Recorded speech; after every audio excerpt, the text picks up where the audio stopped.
Adam Giardino here, and we are joined by Alex Perl, one of the recipients of the spring semester, the inaugural recipients of the spring semester scholarships for the Black Play-by-Play Fund. And Alex is from Cal State Northridge, and we welcome him in.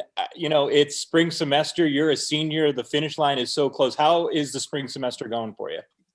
To be honest with you, it's been jam-packed, but I'm getting near the end, so I'm super excited, to be honest with you. What classes are you taking as you wrap up your degree? Right now, I'm taking a sports journalism class, a senior project class, and two ethics journalism classes. And then you know how it is as a college student. I'm just taking this astronomy class to get those final credits in. So yeah. Love that. Maybe that could be just as much of a real world assistance to you as any of the other stuff. Take us back on your journey. The four recipients, you guys all have such unique backstories. And so just take us on your journey on how you got here in 2021, where you're getting ready to graduate and pursue a career in sports journalism. Definitely. I think for me, I've always had a love of journalism, to be honest with you, with sports, especially. And but for me, I've definitely taken a different route. I've played music for a living. I've done, I've lived that LA life of doing some acting, background things, just how it is out here in Hollywood. So it's definitely been a different journey. I ended up going back to school at a later age. I'm graduating now, just turned 32, and it's been quite a journey. But journalism has always been my passion. And even as a child, it was something I always wanted to do. I kind of thought it was something that, maybe it'll be too hard for me to get into. I got to make a living. I got to, try to have a normal, day-to-day life. But honestly, to come back to it, it's been a joy, and I've learned so much. And I do realize, right now that this is definitely the career that I really want to be in. And I don't regret the decisions I've made. It's led me here, and I'm really proud to be here. And I can't wait to graduate and get started in this field. Was there a light switch moment for you when you were living that Hollywood lifestyle, when you were working, your previous career, that you realized, okay, this is what I actually want to be doing with my life? Yeah, actually, to be honest with you, I was working at Playboy, which was an interesting job at the time, working in the media department there and captioning. I was writing captions. And I think I just realized that I was doing something that I didn't love. I didn't really enjoy. And I realized the potential there wasn't very high. And also just the potential for me to do what I want to do was not there. And I realized probably around, let's say 2017 or so, I was like, I've always wanted to be in journalism. I love sports. This is the furthest thing from that.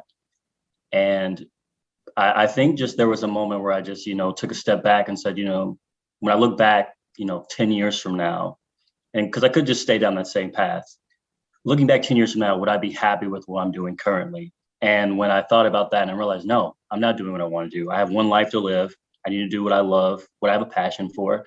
And so I ended up making that decision to go back to school. And honestly, it's been great for me. I've learned so much. I'm meeting so many professionals within this, this network, this career. And it's been fantastic for me. And I can't wait to get started and just put my best foot forward and myself out there for this career. It's really exciting. So we are the Black Play-by-Play Broadcaster Grant and Scholarship Fund, but you're somebody that has a diverse interest. You talk about your background and then moving forward. So what do you envision the next few years looking like in terms of the things that you will try to pursue within the field? Yeah, for me, definitely diverse. My major right now is broadcast, but I do have a writing background, and that's something I've done for years now. And I want to try to incorporate both of those things.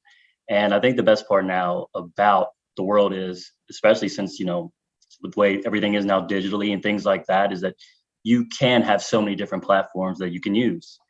And I think in my future, I would love to incorporate both of these aspects to where I can do broadcast and be a writer.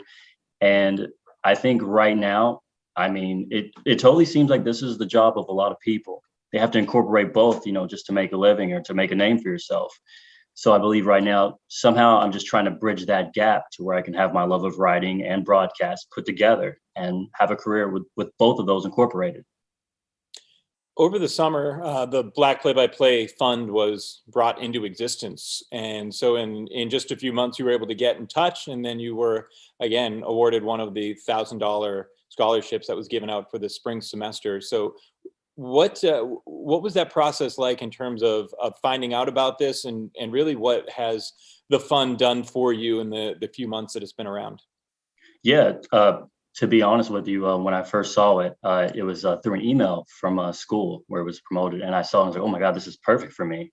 You know, with my obviously ethnic background, and also too, it was for sports play-by-play. I thought this is totally for me. I was very excited to even apply for it, and honestly, it's been fantastic, even better than I really could have envisioned, because it wasn't just about the scholarship. It's totally just led to me discovering and interacting with so many people. I've built up such a network, and I believe this is going to be totally great for me going forward with my career. You know, it totally helped me. The fund was great. The scholarship was great for school. It helped me a lot. And honestly, but the true lasting effect was just having this ability to network and meet people that I probably wouldn't have had the opportunity to meet. And it's totally helped me out. And I believe, you know, going forward, as I'm starting my career now, I'm going to keep this network and keep growing it. And it's worked wonders for me. I truly think without this scholarship, I would be so far behind in my process of trying to start my career. And this has just been wonderful. And I'm very grateful for the opportunity.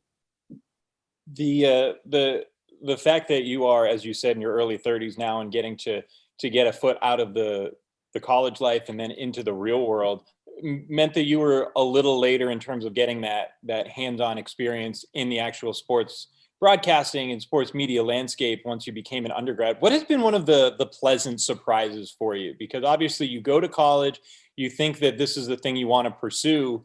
4 years later, it's still the thing you want to pursue. So what opened your eyes and made you perhaps even more excited than you were initially? Honestly, just going back to this network, I think when you go back to school at a later age, you know, you kind of have that feeling of, oh, I'm behind, and people are so much younger than me. Then, you know, I'm starting out with people that are way younger that people probably feel they can mold. And but to be honest with you, talking to so many people that I've met through this scholarship fund, it's been great, because a lot of people have taken the role that I have, where they got a later start. Some people are now in broadcast, for example, and they start off as writers. They wrote for 10 years before they even got into broadcast. So it's been really fascinating. And I think it's been a pleasant surprise to speak to people that have actually taken somewhat of the same path that I have. And it makes me feel that I'm actually not behind in life. I'm actually at a good point. And to be an older student, honestly, I think it's given me actually probably a better perspective, because I am more serious about, you know, starting things than I was, say, when I was 22, you know. So it's been a pleasant surprise to know that I'm actually not behind, and I'm actually at a good place in terms of starting my career right now.